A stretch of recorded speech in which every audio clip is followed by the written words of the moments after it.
Those protests are getting the conversation started, but there are some simple things we can all do to push for progress. What's his name? George Floyd! For too long, we've been hearing and ignoring largely the cries of black and brown folks. Now those cries have turned to chants. George Floyd! And in some cases, destruction, as police respond with force. Once the smoke clears, many people are asking, how do I push for progress? First, start reading about race and racism and determine your own biases.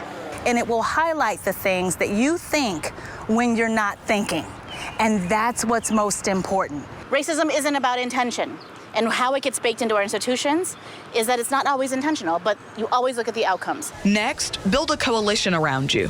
The first thing I want to do is be like, who else believes this? Like, who else is kind of on board? Who else sees this way? If I only come at people by telling them all their deficits and all the things that make me angry, it isn't likely going to produce somebody who feels inspired to do something. With that coalition, confront racism head on. We have the chance to speak up whenever we hear racist things being said. We have the chance to challenge racist behaviors whenever we see it happening.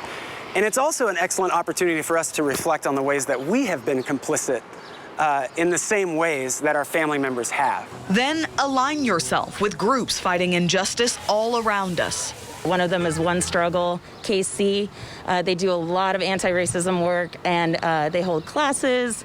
Surge KC is another one that's showing up for racial justice. They are a group that is definitely trying to actively combat racism. And then there's also, of course, the Real Justice Network, and that's real with an E at the end. From there, take your knowledge and start holding government and institutions accountable. We need to really look at how we're distributing our resources, and that's all politics is the distribution of resources, deciding who gets what and when.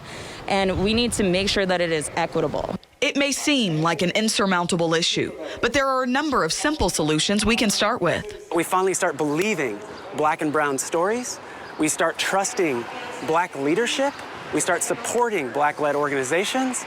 And we do these things so we can actually see our nation live up to its initial call. Maybe it's a workshop. Maybe it's skill building. Maybe it's building a relationship in some place as an institution to start growing accountability. And take steps to ensure we don't keep repeating this cycle in our community. Put together your anti-regression strategy. When it feels like we've got it, I want you to have a strategy for how you don't stop working.